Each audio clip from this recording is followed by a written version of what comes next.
I know we have some condolences which Justice Young will speak to after. And I just like to welcome you all, and I hope you have a good evening with all the information and the experience that we're going to share tonight. Our Custos will be on, and he too will be sharing with us and updating us. And I just want to give you a warm welcome, and I hope you are totally informed this evening. Now I'm going to pass you over to Justice Wesley Boynes, and he can go from there. Justice Boynes, get in here.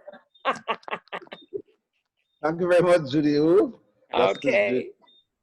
For warming our hearts with all of this greeting. I'd like to recognize the planning team who meet and put these things together. Okay, and really appreciate them. Justice Young, Justice Judy, Justice Irons, Justice James, Justice is it Taylor? And I think I covered everybody. Yes, you did. Yes. And yours truly as well. Really glad to serve you all in this way, and I really appreciate the team members for their enthusiasm and input.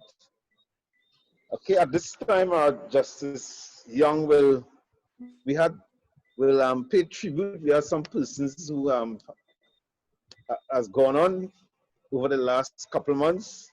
So I'm going to put up a presentation and Justice Young will take us through among some other things. Are you seeing my screen? Yes, we have.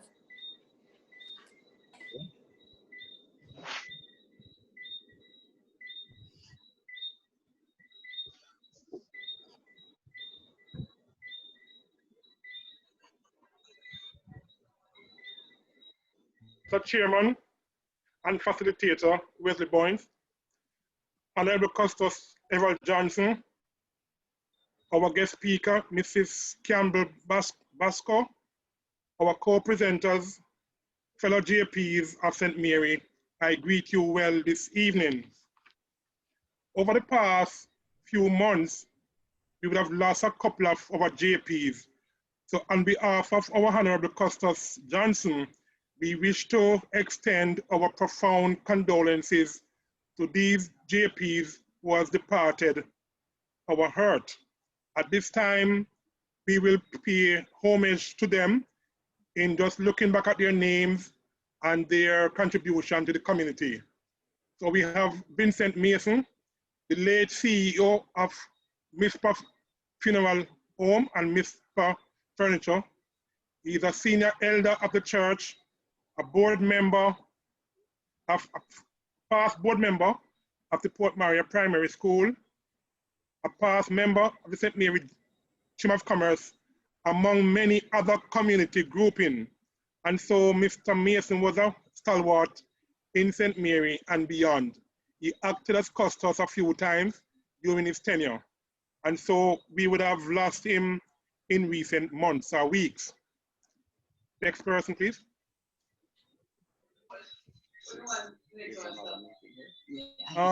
Miss Rima Maud Edwards. Miss Rima Maud Edwards was an educator, a past principal for the Mason Hall Primary School, and she was a community giant in her own right, serving the people of Mason Hall and its environs.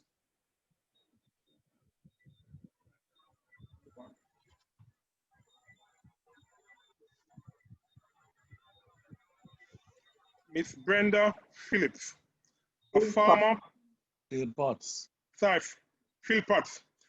former parish manager for the NIS office in Port Maria, an Anglican by religion. She was very helpful in her community where she lives in Langley Estate, Hampstead community. She served the community of Hampstead very well, and She serves the community of St. Mary by her operation and management of the NIS office, through which many assistants would have been received.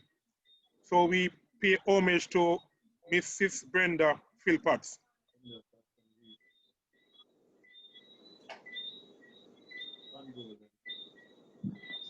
Miss O. St. Fang, she is a giant in the community of Islington, where she was a midwife, nurse, and I was told that she probably delivered several thousand babies in that community.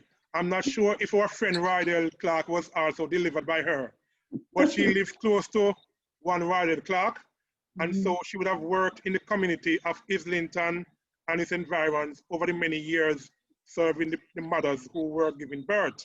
She is a Catholic by religion, and again, a community giant who we have lost.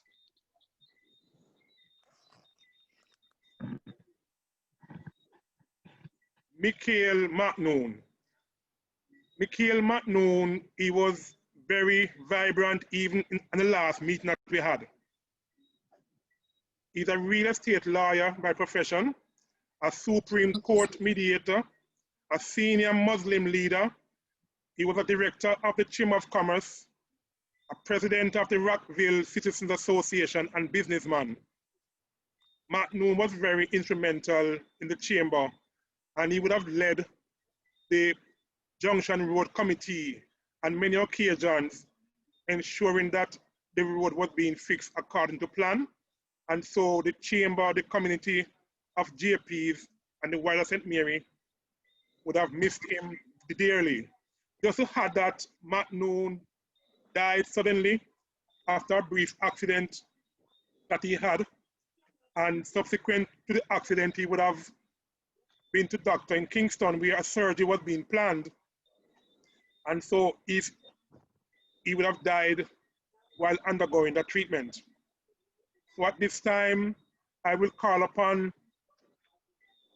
our chaplain, Dr. Gager, You have a minute silence. Right, to observe a minute's silence, and then Dr. Gager would pray prayer on their behalf. Dr. Gager. Prayer on their behalf. I mean, sorry, prayer on behalf of the families. Families. Yeah. Dr. Gager, please. Let us pause for a moment of silent reflection as we remember the life and worth of our brothers and sisters who would have transitioned this life. Let us pray. Almighty God, we thank you for the life of our brothers and sisters now gone on from among us, for all your goodness to them through many days, for all that they were to those who loved them, and for everything in their lives that reflect your goodness and love. Almighty God, we pray that you help us to be content to release them to you, our Father. In faith and hope, we place them in your loving hands. Help us through their death to see more deeply into the meaning of their lives and our own, and to grasp more firmly the hope that life is longer than our years, and that the love you have shown us in Christ is stronger than death. Father of all mercies, and giver of all comfort, deal graciously, we pray, with those who mourn, that casting all their care on you, they may know the consolation of your love. Be their support, be their strength, be their shield, that they may trust in you and be delivered out of their distresses. Guide us, we pray. Bless us individually. Receive them now into your kingdom. Through Jesus Christ, our Lord. Amen.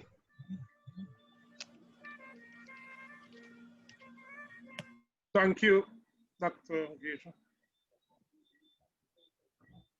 Some people are not hearing. I think it's just one person not hearing. Yeah, anything can be done to assist. I'm not sure if they are hearing now.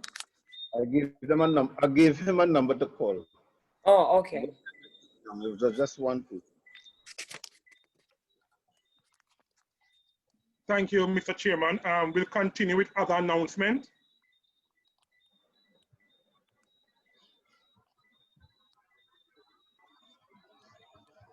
Okay, fellow JPs, the Lay Magistrate Association of St. Mary, it is proposed for the annual general meeting November 18 this year. However, due to COVID-19 and the sharp increase in cases, further information will be shared. Where possible, this may be held into a blended approach. The venue and time will be shared, but we are still hopeful that it can be had pending going forward with the number of cases of COVID-19. I also give notice of the national body will be conducting their AGM on November 21st, Saturday, November 21st at 10 a.m. This will be carried via a platform, whether Blue Jeans or Zoom. It will be a blended approach as well. Only 15 persons can attend physically, and the rest of us will be able to view it via Zoom platform. The host for this year will be St. Catherine Parish Chapter. So as time goes along, we will share additional information about the 2 AGMs coming up in November.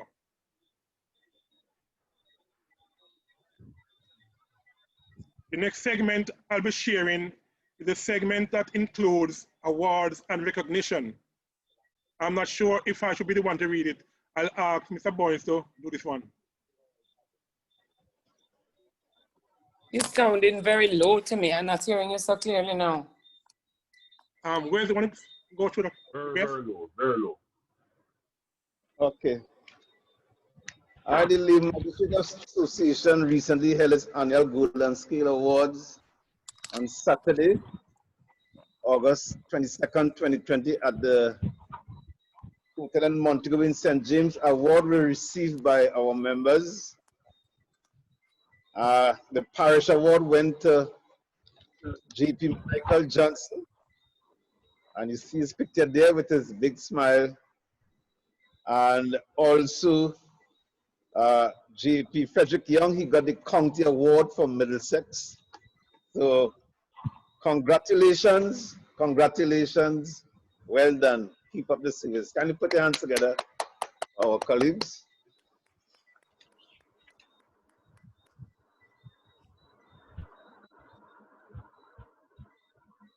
Thank you very much. That concludes my presentation. Thank you very much, and well done.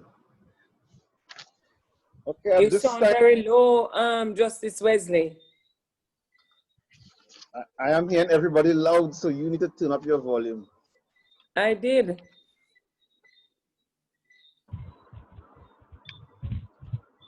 I'm not sure what else to do. Do you have a headset? No, I can hear you now. It's just that it's not loud. Yes, something's wrong with your thing, Judy, because if you are fading in or out as well. Oh, okay. I don't know then. Maybe it's my side. Get a headset and plug it in. Okay. If I have to go find one. Okay. At this time, we want to move ahead, and we will be having a health update, a short health update, and Dr. Tamara Henry should be sharing. She's the medical officer for St. Mary. I don't know if she's here as yet. Is she on? Dr. Tamara, are you on?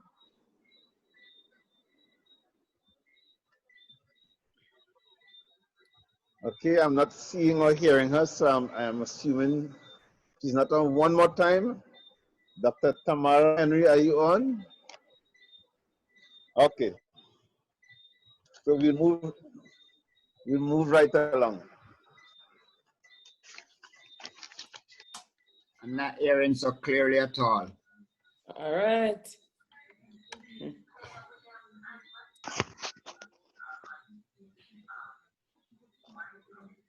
If you have a problem hearing, if you can plug in a headset in the ears, you may hear better. Um, are there any other persons who are not hearing clearly? I'm gonna get my earpiece, sorry. Okay.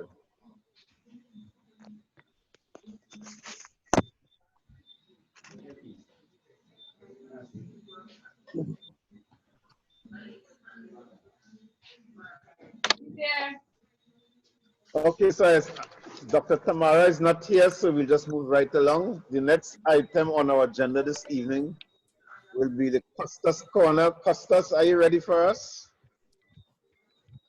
I see you're on. Good evening, everybody. Sorry Good to Good be evening. evening, joining late, Costas. Good but evening, I'm sir. just coming from Kingston. Had some meetings in Kingston today, and I Okay. could say that Kingston is cooler than St. Mary in terms of the weather. In terms of other things, I'm not sure. Anyhow, I'm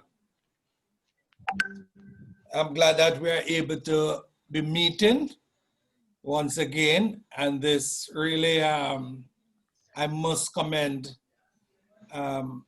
Justice of the Peace Wesley and his team for this opportunity to share with you all. There are two things that I would like to bring to the fore for you to all to consider. And one has to do with the National Road Safety Council. You know, we have been moving at a very fast rate in terms of fatalities on the road, and more so in terms of motorbikes, the behavior of the motorcyclists, and the number of deaths that we have had due to these accidents. We are not as bad as places like Westmoreland and St. Elizabeth, but we are getting there. Just this week we had one. So we have been in discussion with the National Road Safety Council in terms of Dr. Lucien Jones, the Vice President, and with the blessings of the Governor General, we are looking at forming a road safety committee in each parish to include St. Mary, and to see how we can work as a parish to provide training. You know, the police and the Road Safety Council would assist in this, especially to our motorcycle riders of the good habits that they should perform, and by extension to our other operators. So that is something that I'm looking at, and I'm looking out for volunteers and to be able to form a committee that is small but broad-based. You know, when you have these big committees with everybody, every representative from all over the place, it never works. So I am looking to form a committee that will have people in it who are prepared to come to the table with suggestions and meaningful ideas as to how we can help to reduce the accidents and the fatalities on our road. So in short order, I'll be reaching out to you all, and I'll be seeking your support in whatever capacity you're serving in the parish, in helping to form a working group. I don't like the term committee because committee just come and drink tea, but a working group that will be able to come up with the ideas and to arrange to have programs which will enhance the behavior of our road users. Not only the operators of motor vehicles and motorcycles, but also the pedestrian users of our roads. Because I have seen some, like today, while I was in Kingston, I just saw a lady on the wide South Camp Road. She just stepped out in the road and started walking, neither look left nor right. You know, good thing said we were looking and we saw her. Just, you know, so some of the accidents are not really the operators of the motor vehicles, but the pedestrians. So that is something that over the next 2 months, we'll be working on. The second thing that I would like to bring to your attention is that we are now awaiting the certifications for a batch of 40 JPs. They have been, they have finished training and the documents are with King's House. So very shortly we'll be able to commission them into service. There's a problem, however, in that the gathering might be a problem. So we'll have to abide by the COVID rules. And at the moment, I'm working on the best way that we can afford to swear in these JPs without doing anything against the protocols of COVID.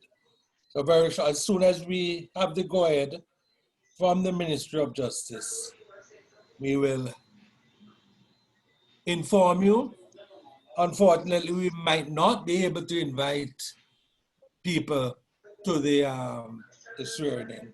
Because right now I'm thinking of doing 3 such functions where we'll have probably about 10 to 15 people all told in the ceremony. It will be just a matter of swearing in, signing, and move on. No big thing. Probably next year, if they so desire, they can have something. But that's where we are working on. We are also, during this month, we are receiving new applications. We are processing applications for people who would want to serve. And I will stress what I'm saying, who would want to serve as JP, not people who want to be appointed JP, but people who want to serve as a JP. We have too many people who wants to be appointed. I asked one man, why is it that you want to be a JP? He said, boy, he has been contributing to society for so long and he thinks it's time he's rewarded for his actions. What have you done? Oh, I have been a deacon in the church for a very long time. Yes, that's community service, yes, but that's not the type of community service. We want to some little addition to all of that. So we want to see people who are prepared to serve the community in spite of political affiliation, race, color, creed, church, whatever it is. We want people who are able to serve their community, you know, and not to be a JP to attend meetings. No, we need those also.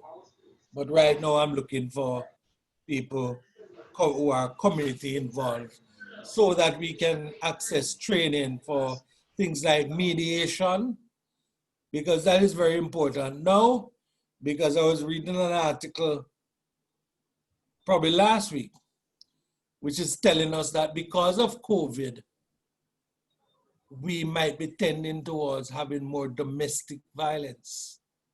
I don't know why, but I'm sure those of us who are listening are enjoying the time that we have to spend at home with our wives or our girlfriends or our husbands, because we never had so much time to spend at home.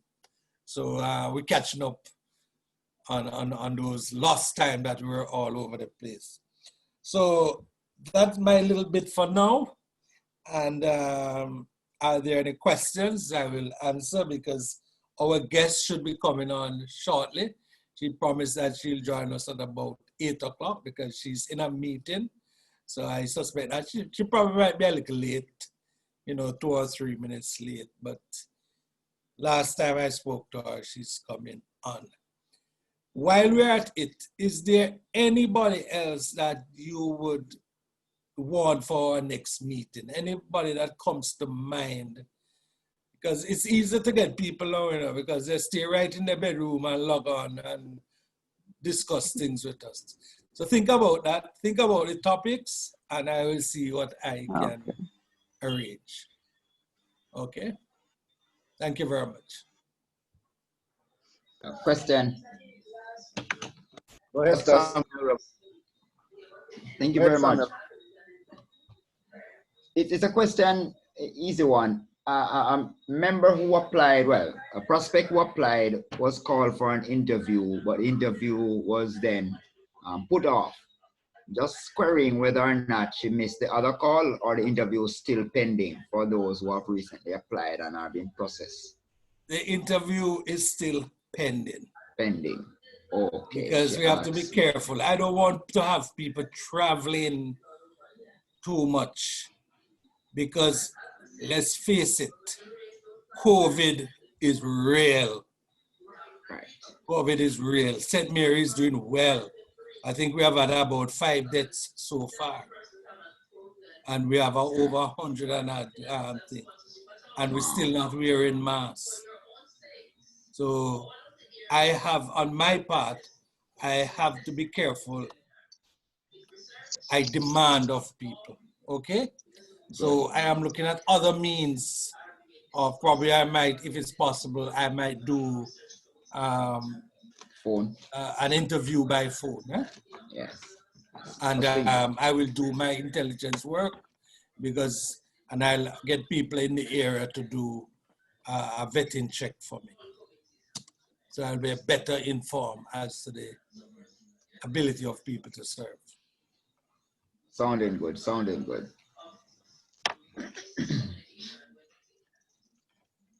Thank you, sir. You're most welcome, Mr. Roberts. Anybody else questions? Custos is here.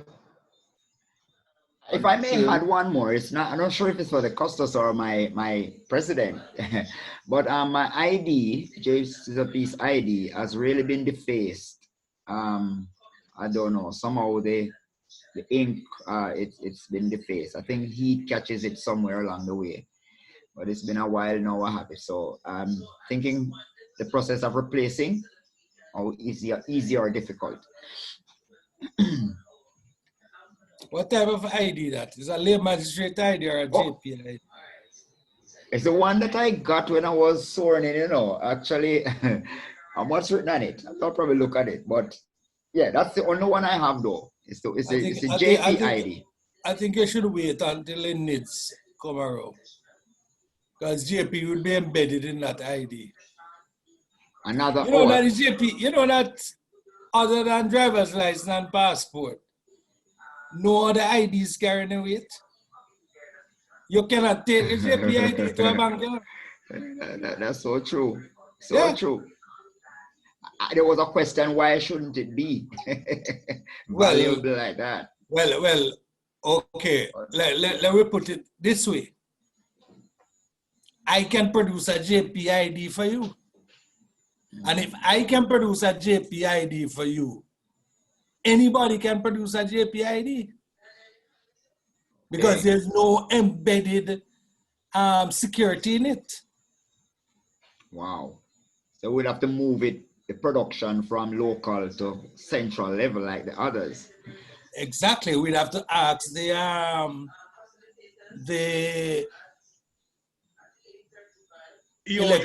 election office, what do you call it, to produce them. Because they're the only person who can produce an ID in Jamaica now that is secure, other than the driver's license. Oh, other than so all of those license IDs that we have is out of court to see people accept them. Because anybody can produce an ID. Somebody can produce an ID with their picture and have the name Errol Johnson on it as customers. That's true. And go and show somebody. Because there's no security feature in it. Okay, so I set So up we have to ID. be careful. We have to be careful about IDs. A driver's license is the best form of ID. I've never used any other ID except my driver's license. There are times when we may be asked to verify if we disclose our identity as just of the piece based on what we are asked to do. And so we would show the JP ID. Well, okay. You can also use your passport as a national ID. Yeah, your passport and your driver's license. Yeah, that's correct, yeah. Anybody who asks you to disclose your identity as a JP don't know you. Yeah, outside of the parish, they wouldn't. Yes, that's true. If the police ask you to verify something and they ask you that you have to produce your JP ID, that means that they don't know that you're a JP. They should be the one who is verifying that you are a JP because they have a list in the office, in their police station, with your seal number. Outside of the parish. Well, I don't know why we'd want a JP signature ID outside of the parish. Why would you want to do some work as a JP outside of the parish and you'll have to identify yourself as a JP? All right. So Costas, So we have to be careful of some of these things, you see? We have to be very careful of the things. Your action as a JP, there are two things. One, you must know the person that they are dealing with. And that person must know that you're a JP. So that's why we say community JPs. Now, if you meet up in a roadblock and you are doing something illegal and you want to bypass the search because you're a JP, be very careful with that.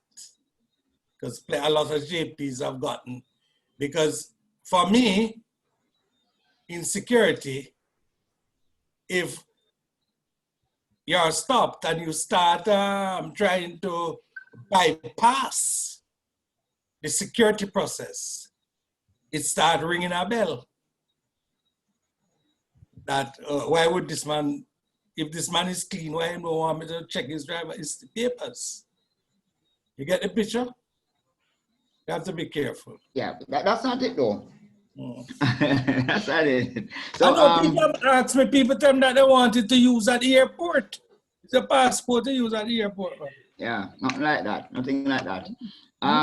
I don't know if all that you have said would mean there maybe need to have a JP ID because you will, as soon as the NIDS, the national identification, is on, your appointment as JP would be embedded in that. So remember that you're appointed JP.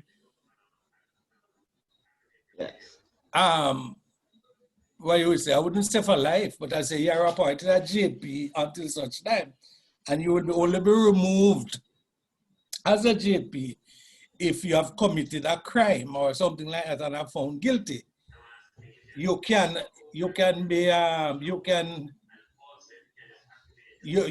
go to court if you cannot hear or you cannot see, and you cannot sign documents if you cannot see or you are incapacitated anyhow. But you still remain a JP. You're still a part of the Justice of the Peace fraternity. But you might not be able. But if you are strong enough, you might be able to give counseling as a JP. If you're even blind, you might be able to talk to somebody about some problems that they might be having. So based on information I have at hand, is that it would be embedded in the NIDS. You know that as custodians, we don't have an ID saying we are custodians. Saying JP. It doesn't say anything. We don't have an ID issued by the Governor General. I don't have an ID which says that I'm a custos. Okay. So when I tell people that I'm a custos, it's either they know me or they don't know me. You said something, Costas, that each police station should have the list of JPs within at least their division, the names and photographs, so they should be able to. No, they wouldn't have the photograph. They wouldn't have the photograph. Oh, okay. They would have a list with your address, your telephone number, and your seal number. Right. So, there goes the need for identity. Sometimes you go there. I want to be acquainted with the new staff or the whoever comes there now. And but you go there, you identify, you're from the community, you identify yourself. Somebody there must know you. You don't have to produce that. That's what I'm saying. We have to be careful about this ID. Anybody can make a JP ID. Anybody can make an ID and carry it out there. It's easy to make an ID. And there's no security feature in it. wait, okay. That's why you can't carry, when you went to vote, you know, the only ID that they would take from you is the electoral ID, you know. They're not taking any more. Other than that, you have to swear that you are the person. Point taken. So we have to be careful how we use IDs, eh? That's why the passman wear a collar and don't wear ID.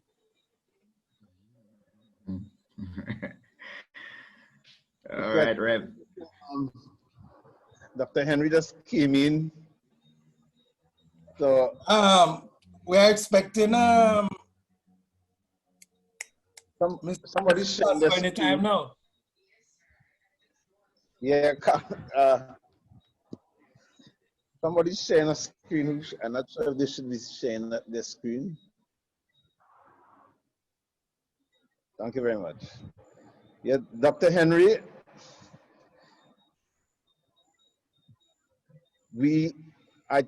I'm seeing you. We may only be able to give you about 5 minutes because we were expecting you about almost half an hour ago. Well, good evening. I really do apologize. I don't remember if you sent me the link. It was Miss Janky that just sent me a message that if I was supposed to be at a meeting. So she's the one that just sent me the link. Okay. Yes. Yeah, man. I sent the link is in the WhatsApp. Oh, it is. Forgive me. I don't even remember. I don't remember seeing it, but I apologize for being late. I'm looking at it right now. But we No, some. I don't remember. But that's fine. I get so many WhatsApp. What Miss Janky did just call me and reminded me, so I really thank her for that. And I just jumped onto the meeting because I didn't remember anything about it. Doc, you don't read the WhatsApp. I know that. But Dr. Henry, we'll have to condense your presentation to a quick 5 minutes because we had somebody after you and they just came in. So all right, no problem. So good evening, everyone. Thank you for the opportunity to be able to share with you. As you are aware, the country continues to grapple with the COVID-19 pandemic. And for all intents and purposes, you know, there's a saying that goes, we're either going to fail together or share the glory. So, green here, yes. Yes. So we have to ensure that we are doing all we can to protect ourselves and others, because this is all about the citizenry taking action, taking arms, because this is a fight for everybody to be involved in. Today, globally, there are over 31 million cases. In Jamaica, there are just about 5,270 cases, and we have just about 75 deaths. The death rate on the island is at 1.4% compared to globally that is at 3.1%. In St. Mary, we have 125 cases, and most of these cases were diagnosed in August and early September. Initially, many people thought that this was because of the foreigners that were being let into our country, but you know, it goes back to the fact that a lot of the times we are our own undoing, because what we have realized is that a lot of what we are seeing now is consequence to our own country folk coming back and just not adhering to the quarantine protocols and persons allowing them to move about freely. So I know that in your position as JPs, you have a lot of influence. So we are actually calling upon you to assist us, to ask the communities to speak up and speak out when they see people that have come back recently just going about their business. Call the police, call the health department, because something has to be done. We are now in the rainy seasons as well, and as you are aware, the dengue can be upon us at any point in time. And the signs and symptoms for diagnosis of dengue also include a cough, right? So cough and fever, and those are things that you see with COVID-19. You also see it with the regular flu, and we are in the flu season. So there is a whammy of a number of things happening, hence the reason we have to protect ourselves. So as you're aware, the signs and symptoms are just like the common flu, and some of it resemble dengue. It includes some people just feel unwell. They may have a fever, a cough, a runny nose, a sore throat, shortness of breath, vomiting, abdominal pain, some have diarrhea, and some people, what we have noticed is that a lot of people are presenting with decreased ability to taste and decreased ability to smell. And more than likely, every time people present with those two things, even one of the two, almost 100% of the time, they are found to be positive for COVID-19. I've also noticed that there are a lot of persons who are saying that their sinuses are draining. It's nothing new. The fact is that in a time like this, we have to take all the precautions, because we have noted that these two are the persons that are coming back positive. So we have to spread the word. We have to be cautious. We have to take care of ourselves. Remember how this virus is transmitted from person to person by droplets or by fomites. So a person comes into contact with contaminated objects or surfaces. Now, there are many differential diagnoses that we have to bear in mind, and I said some of them before. We have to realize that persons are particularly vulnerable who have chronic diseases or who are 65 and above, the elderly. As you have been hearing, the persons who are succumbing to this illness are those with chronic diseases, diabetes, the hypertensive, persons with renal disease, right? The persons who are elderly, so they do particularly worse. Just encouraging everybody that a lot of these things is in our hands, literally. We have to keep our 10 fingers and our hands clean. So hand washing is paramount, or sanitizing with sanitizer that contains at least 60% alcohol. Cover your cough, cover your sneeze, wear a mask in public places. We're at the point now of community spread. That means we're going to have a lot more cases that we cannot link in time to any person. So persons are going to show up with this thing and we cannot link them to, there's no temporal relationship with anybody else. A lot of our folk take the taxis, and as you may have heard, persons who travel in taxis or motor vehicles are 3.5 times more likely to contract this virus from others than even people who live in the same house with you. So the taxis it's very, very serious that we ask that persons maintain the stipulations, not packing up in the taxis anymore. And if you don't have to go out, do not go out. Stay home, excepting you have something that's very, very important to do. As of September 4th, we were said to be in community spread, as I said before. And what we did here is that we have to brace ourselves, because there's going to be a sharp increase within the next 6 to 8 weeks.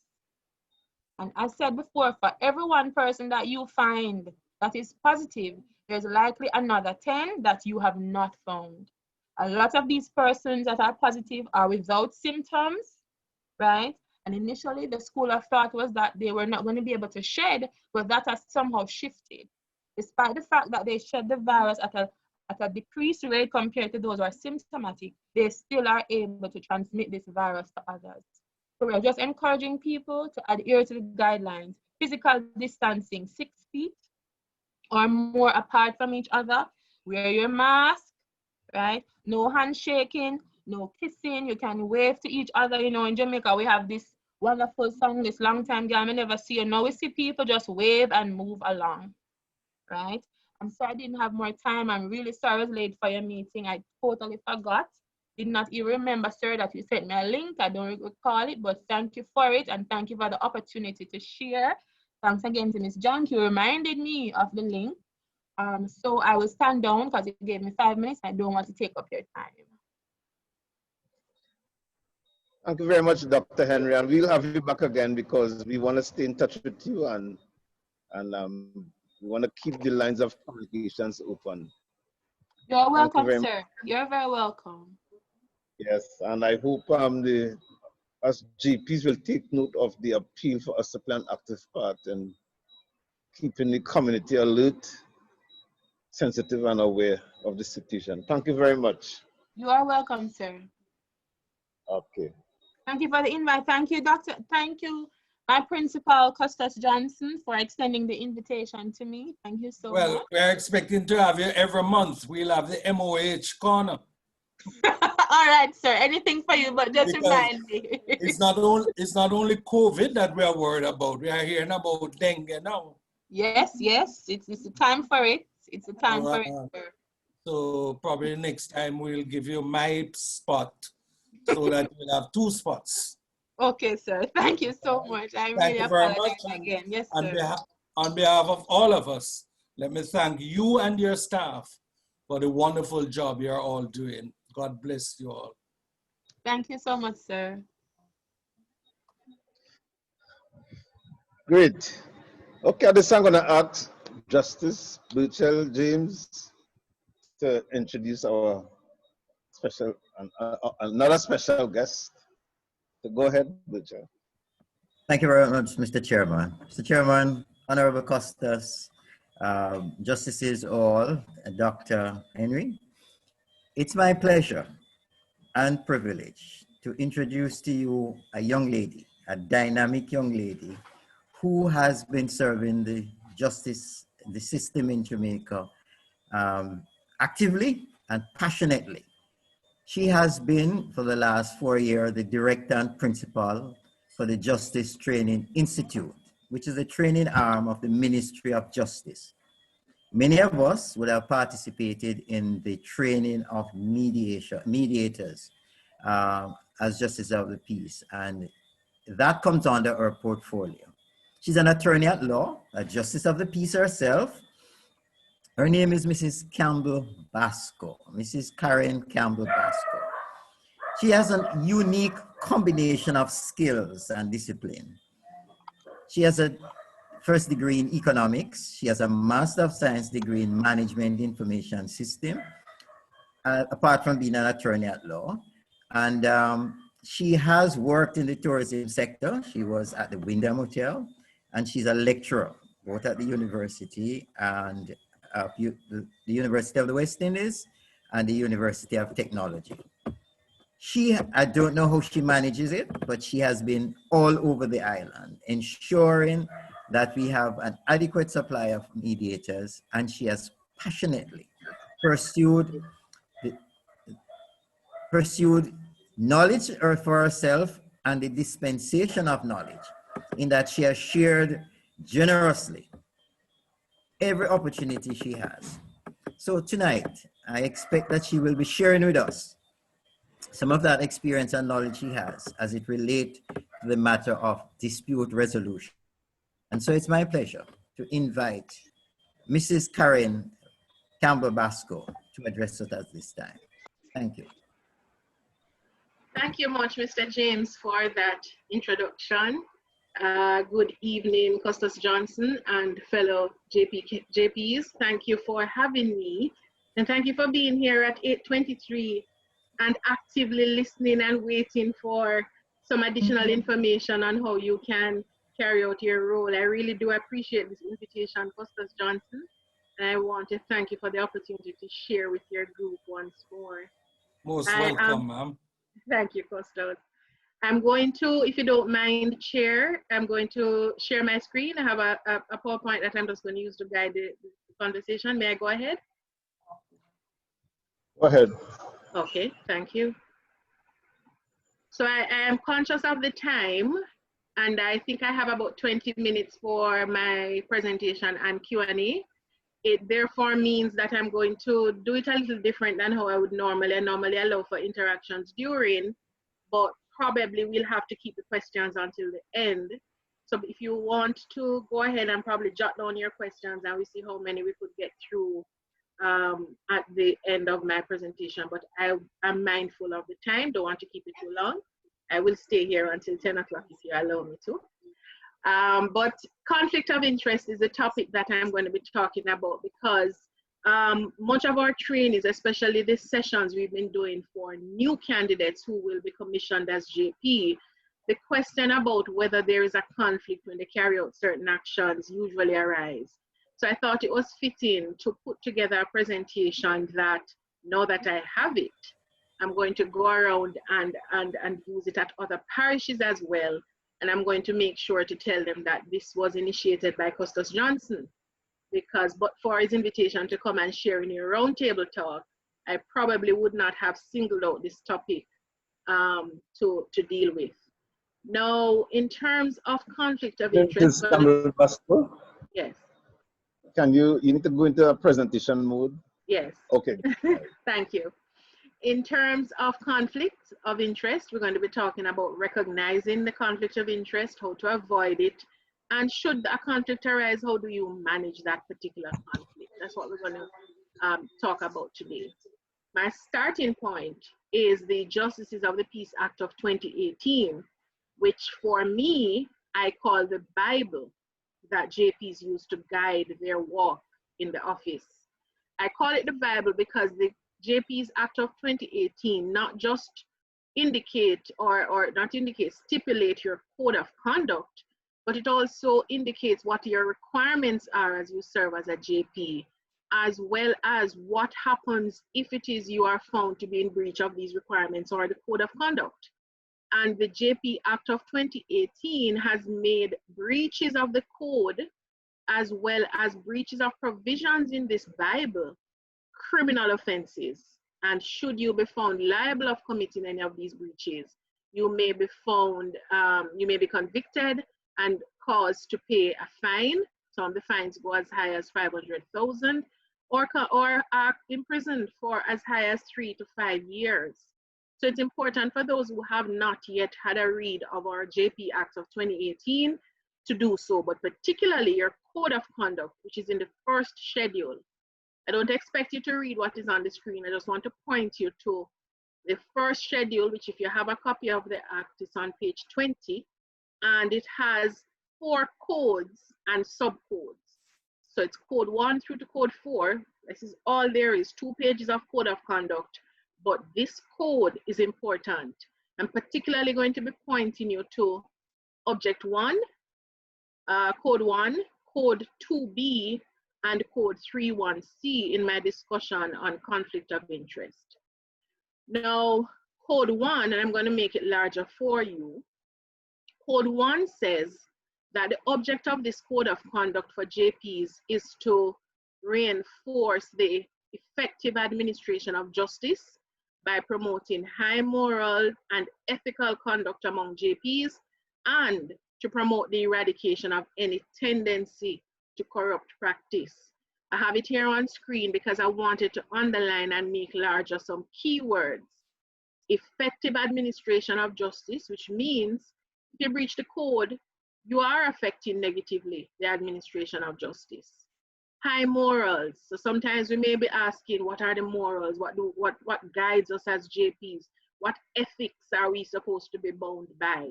Your code of conduct tells you that.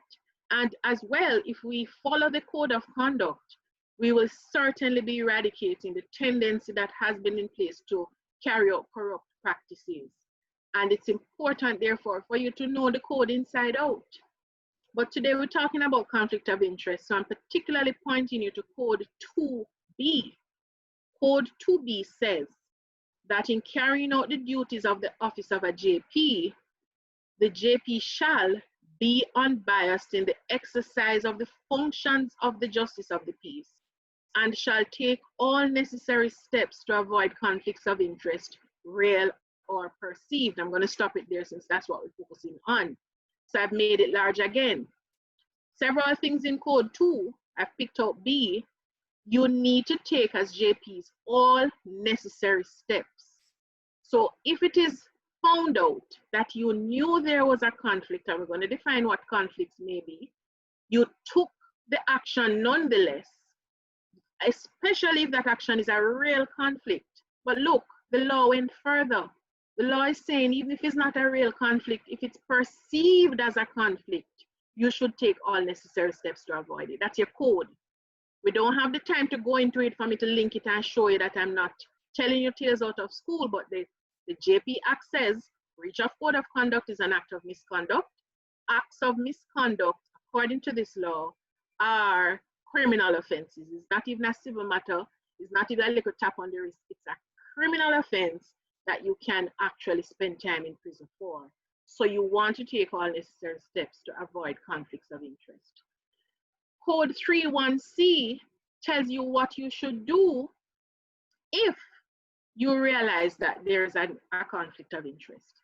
31C says a JP shall disclose any interest or relationship likely to lead to a conflict of interest in any matter with which the justice is concerned in the capacity of JP. I've made it larger here and I've underlined.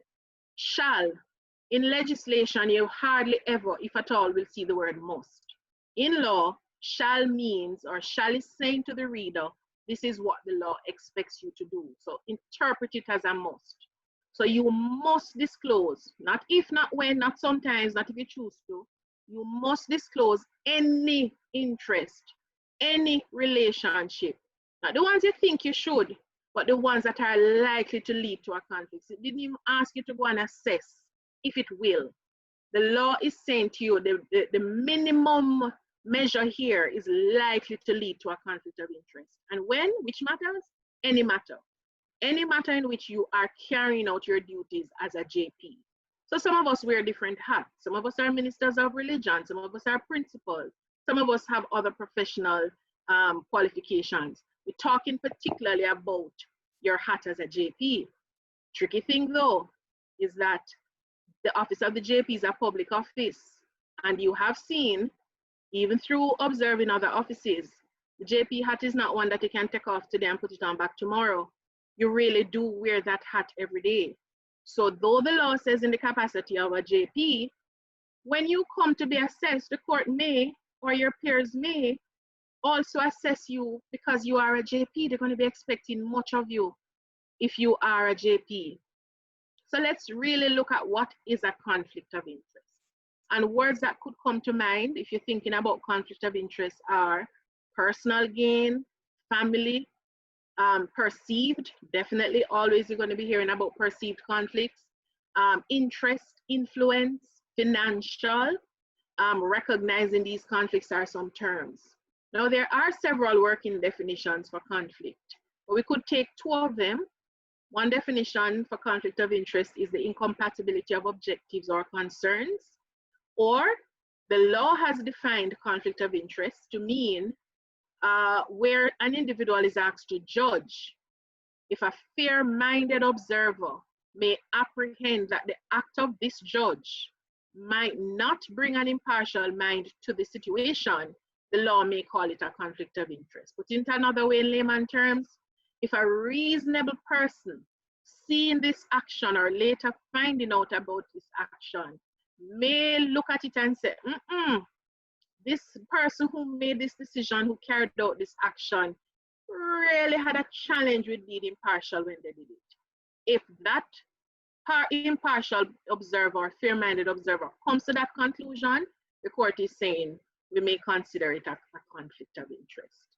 So what about you as in your role as JP and conflict? When will conflict arise? You may find that you may have a conflict arising as you exercise your duty as a member of the system, justice system, contrast or match that against your personal or private interest. Your conflicts, however, because they will arise, need to be identified. So you must appreciate when they come. And when they come, it's important that you manage these conflicts. How you treat with the conflict is going to determine how we perceive you later on. And the perceptions, I can tell you, affect your reputation.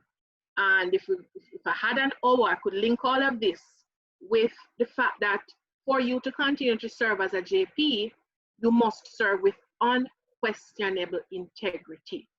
When matters of conflict of interest arise, people start to question your integrity. So you have to be mindful of this so that nobody questions your integrity just because you carried out an action that you never considered whether or not there was conflict. You need to consider the conflicts that may arise. So here are some possible conflicts that you may be threatened with, or it may threaten the perception of somebody else who may be looking at it and say, that person was not independent. I don't have on my slide, just came to mind. I don't have on my slide, witnessing matters for yourself. And I'm bringing it up because I started a qualifying training for a parish just last week. And one of the questions asked by one of the candidates was, can I sign matters for myself?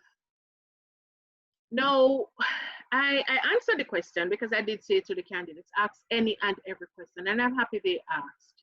And if you want to go ahead and put your questions in the chat, you could go ahead and do that as well.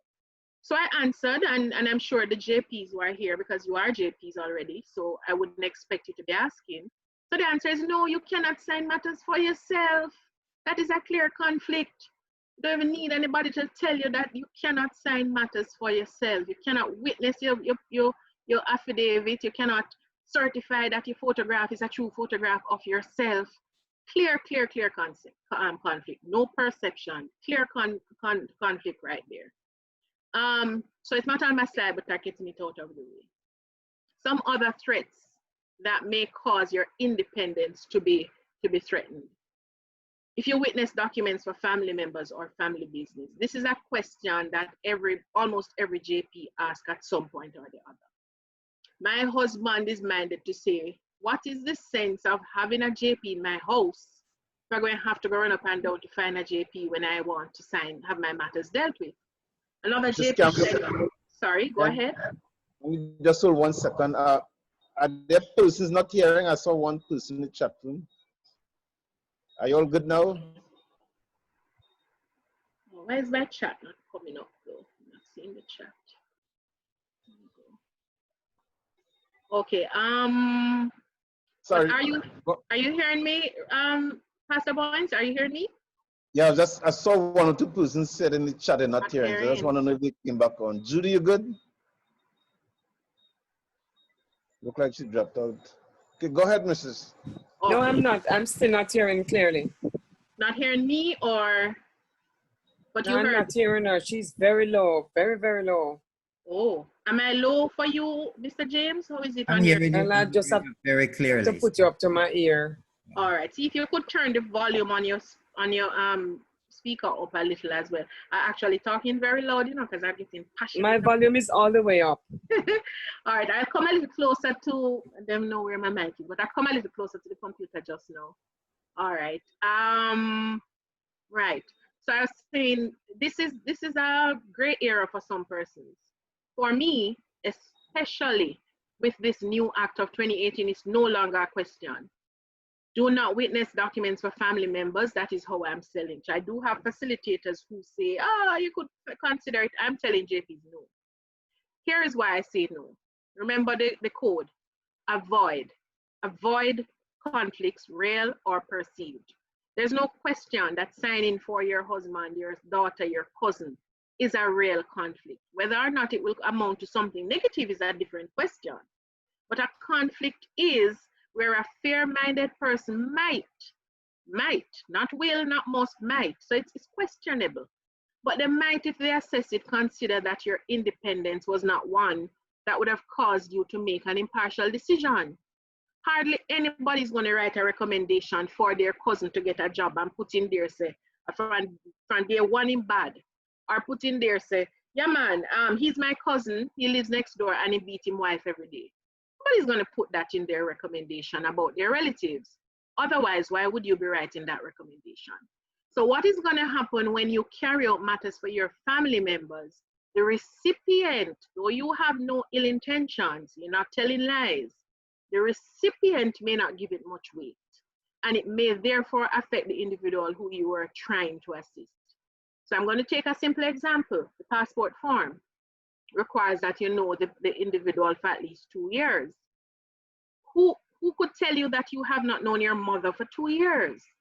But when the passport office receives that form and later finds out that the person who witnessed this is actually the child, the daughter or the son of the applicant, moreover, you had not declared it, they're going to start to question your integrity. Why was it necessary for you to witness your family member's document? You don't want to be placed in such a position. So I'm saying to you, or I'm recommending, stay away from it. If it comes to a situation where there is absolutely nobody else, no other JP, no other profession that can assist, then you may need to take further steps if you opt to go and witness that document or write that recommendation. So I'm just raising these that you bear them in mind, because conflict is also linked to perception, and perception is likely to affect your reputation and your integrity. People perceive you wrong and give you no opportunity to talk about it, because sometimes you do have an opportunity to say anything about it. They won't call you, they won't say anything, they're just not going to give the person the job.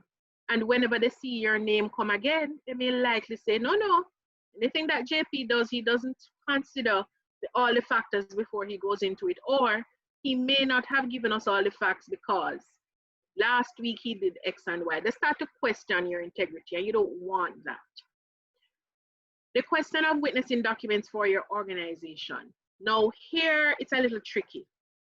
We do have JPs who are appointed so as to help with the workload at their organization, particularly public entities. So we may appoint a JP for the tax office so that most of those matters get signed. Here's the challenge. When the JP witnesses that matter for that public entity, that individual, depending on the capacity in which they serve at the office, may not be able to do any other action on that matter. So it limits them. So it's not necessarily black and white that you must not witness documents for your organization, but I'm going to ask you, when you're faced with that challenge or issue, consider if this matter goes to another level, am I required to play a different role? And if so, will there be a conflict? So it's to raise a question. So it's not black and white that you should not witness for organizations. It is possible, but sometimes it's going to make it a little challenging for you to go forward. What about witnessing documents for matters regarding that you have an interest in? If you have an interest in the matters, it's not a family member, but let us say you are the chairman for a board and you are witnessing a document connected with that particular entity. I wonder, or I raise the question as to whether you have an interest that is peculiar and you may not be the best person to act in that matter. What about bail? If you are closely connected to someone, you may not be the best person to consider, or I should say you are not. Considering bail here is whether the person is going to be let out on bail or not. That's what I'm referring to. But there are two other ways in which JPs can treat with bail. Treat with matters relating to surety, and you treat with matters relating to the fitness of surety. So if you are serving as a surety, you better be closely connected to the person. So I'm not talking about that situation. As well, if you are going to do, if you are going to complete an affidavit confirming that an individual is fit and proper to serve as surety, certainly you must know that person. So I'm not talking about those two situations about certainty. What I'm talking about is if your brother is in jail, the police calls you down there, you don't share the same last name, so unless somebody tell the police you don't know that is your brother, you go, you see it's your brother, you say nothing, You hear the situation and you say, yeah, man, give him bail. Clear conflict, clear conflict. If it's borne out in court, the court is going to ask for you and it's going to become something else. So, and worse if you never let him out, worse if you never grant the person bail. So I'm saying to you, do not consider bail for persons who are closely connected to you. You are going to have to assess the closely connected. You are going to know people in your community. You must know people in your community, otherwise you're not serving properly as a JP. But closely connected here certainly means family members, persons who are connected to your business, persons who are connected to anything that you will benefit from. So the people in your community are not all closely connected with you in ways that you are going to be benefiting, or there are conflicts. So I want to make it clear, I'm not talking about people who you are there to properly serve, talking about those where you have a deep personal interest in the outcome of the situation or in anything treating with that person. Here are some other threats. Issuing, for example, a warrant in respect of a competitor. You own a business, the police say they want a warrant to go and search that business. You say, aha, good time to get rid of them, man. Bring it. Don't sign that warrant. Do not issue that warrant. Allow the police to go and get another JP who is not connected, because this entity is a competitor given the business that you are in. Issuing a warrant for someone you have a personal connection with. Now, even if you can impartially consider the facts and impartially make a decision, and you can explain to a judge that when I made the considerations, I looked at the matter, I considered the law, and you listed it. The perception is going to come into play, and that is what is going to get you. So personal connection with somebody, police comes to you for a warrant to be issued, please let the police know your personal connection and indicate that you are not a proper person to issue that warrant. What about when you are going to be gaining? I don't think I have to beat this one. You're going to be getting money. You're going to be reaping some sort of gains. If you're going to be getting some good name out of it, if they're going to give you an award if you do it, do not carry out the action as a JP. Do not perform functions as a JP where your business will financially benefit or reap gains. So personal or business related. It can get a little murky as well when you use the office of the JP to gain for other benefits. So you may use the office of the JP to help out your charity organization. So we're not saying a JP entity body can't go and put on a fundraiser. But if when you go to ask for the funds individually, you are saying to the person, because I'm a JP, you need to give me some money. That's sort of saying this is really quid pro quo, nothing for you if you don't give me something. I'm not going to sign any documents for you. People may perceive it that way. So when you're going to treat with charity matters, be very careful and go as an organization and not as an individual.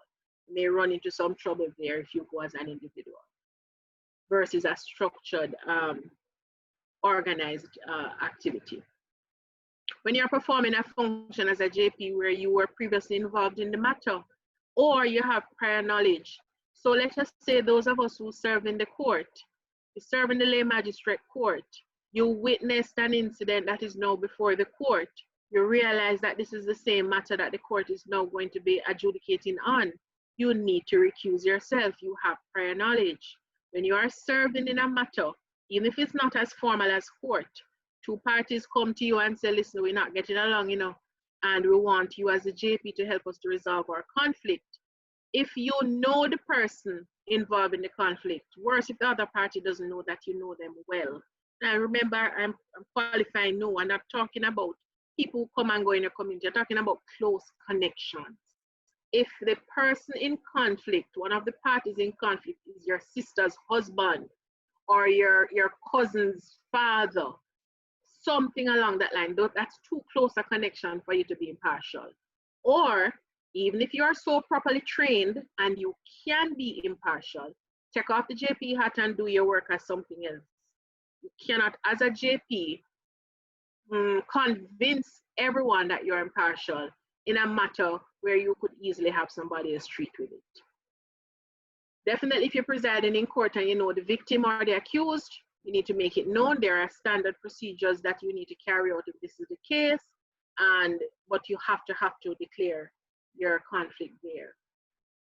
So, do you have a conflict of interest? How are you really going to determine, even though I flagged some of those that threaten you?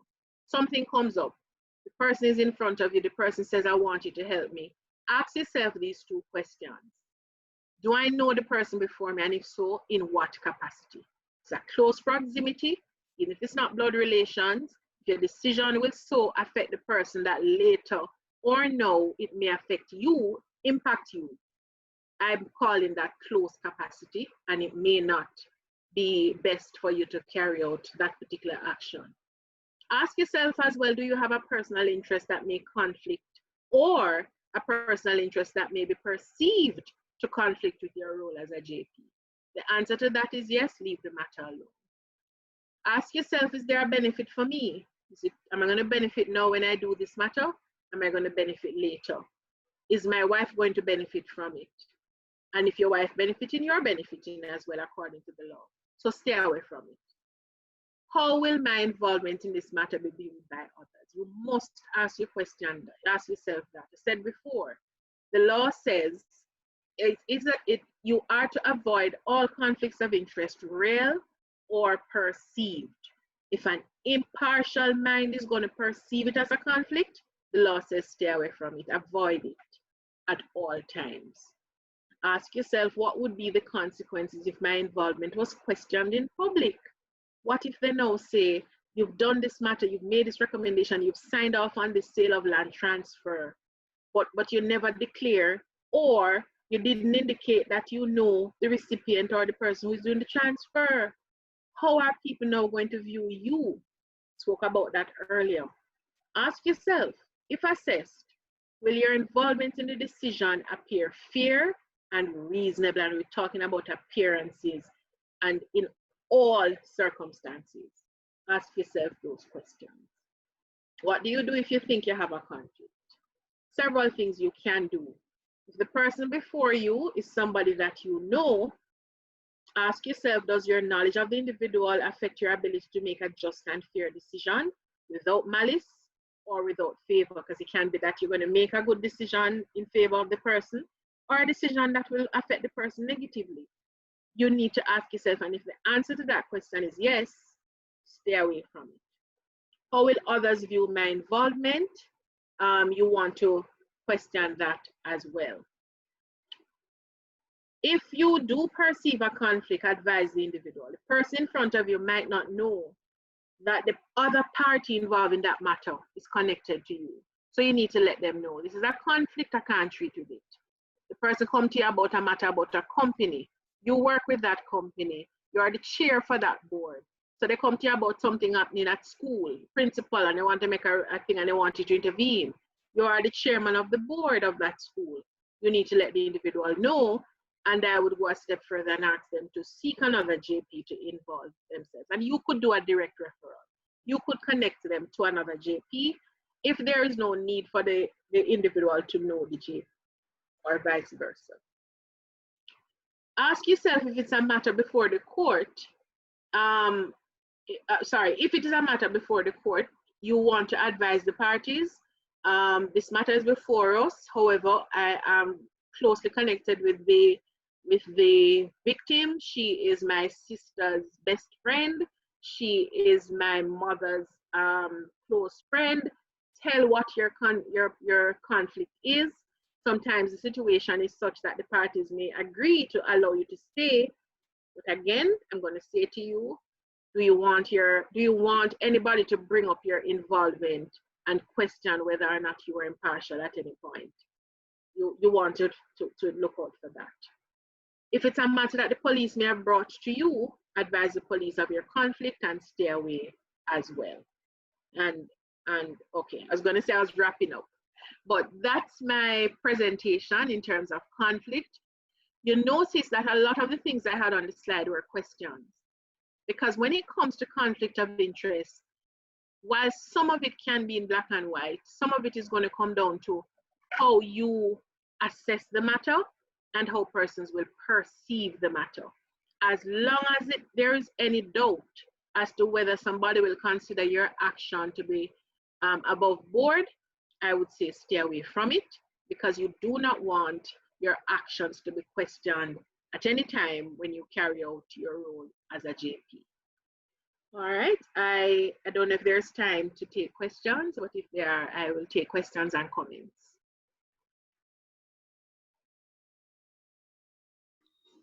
Question. Sorry, yes, go ahead. A very good presentation. What I did not hear, if it is okay for a justice of the peace to stand surety for a person. Yes, the who is law does charged. allow you. So that in and of itself is a bail issue. What is the role of the JP when it comes to bail? Now you can serve in one of three capacities.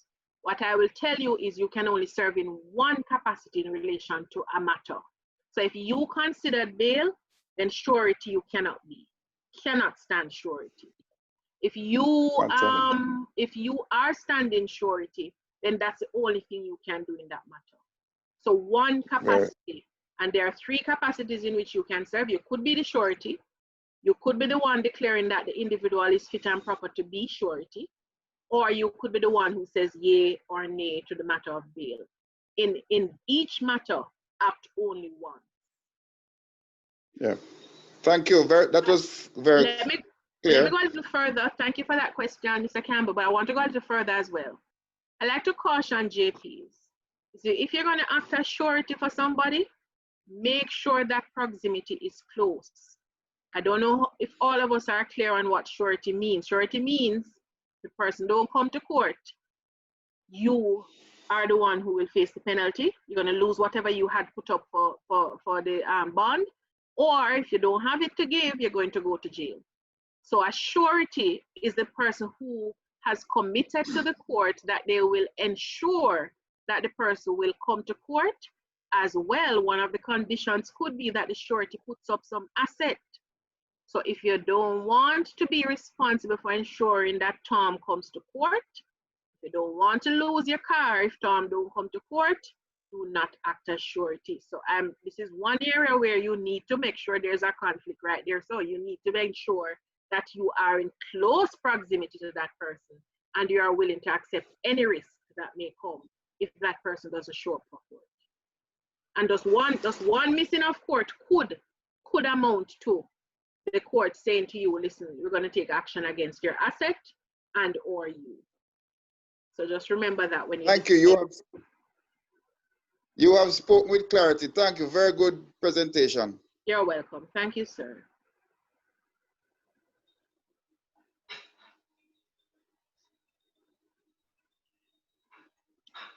All right, it seems either nobody likes this topic or everything was clear.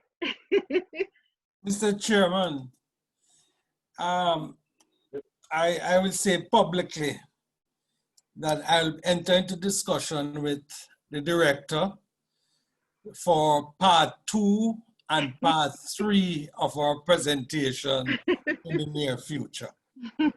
I will give her some time and let her settle down and think about part 2, and then we'll move with part 2 and then part 3. When we have something good, we can't let it go. Thank you, Costas. I would really love more time to delve into more of this because I didn't flesh out my points because I'm conscious of the time. But at least the questions have been raised, and I think it will help the JPs in making decisions going forward. Thank you very much, madam. Thank you, madam. Well done. Well said. Well said. That is well said. Well said. Excellent. Very good presentation. Thank you very much. I think we have very learned a lot. I want to say thanks. Yes.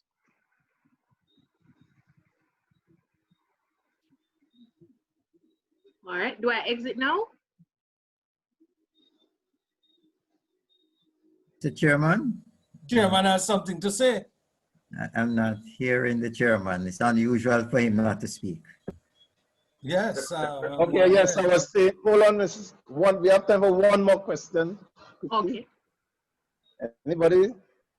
Going once, going twice? Okay, we're gonna ask just Stephanie to just say a vote of thanks. Stephanie Thomas Christie. And you say a special thanks to Mrs. Campbell Basco. Good evening, everyone. This was indeed a very informative session. And so I want to express our thanks to all the persons who have contributed to this success. It was truly informative and educational. Our guest speaker, Dr. Director Principal of the Justice Training Institute, Ministry of Justice, Mrs. Karen Campbell Basco, you truly educated us on the conflict of interest, how to identify them, avoid them, and manage them. And Madam, we thank you for such an informative presentation. To our honorable guest, Errol Johnson, we thank you, sir, for updating us on for the road traffic accidents that we are now experiencing. Thanks to Miss Jody O'Sullivan, who did the preliminaries, and to Justice Frederick, who did the tributes and gave us updates. To the chaplain, Mr. Milton Gager, who offered prayers on behalf of the bereaved families. To Dr. Tamara Henry, who gave us COVID-19 and also to remind us about dengue prevention. To all the judges of the peace who took the time to be here this evening to make this session interactive. And to our sponsors, the Catalyst Bookstore and the Northgate High School. We thank, and to the media services of the Philadelphia Life Center.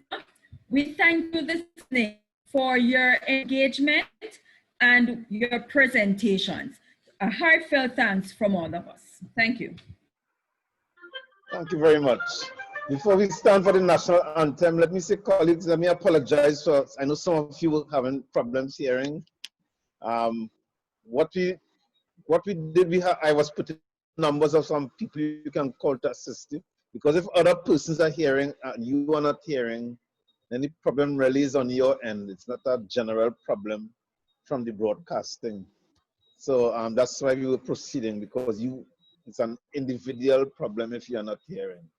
So it's not like we didn't care about your individual situation, but we'll try to sort that out and see how we can help you fix that problem going forward. Let's all stand for the national anthem. Mrs. Campbell Basco, you will have to stop sharing your screen. You'll have to stop sharing your screen so we can play the anthem. Thank you very much. You're welcome. We'll now end with the national anthem.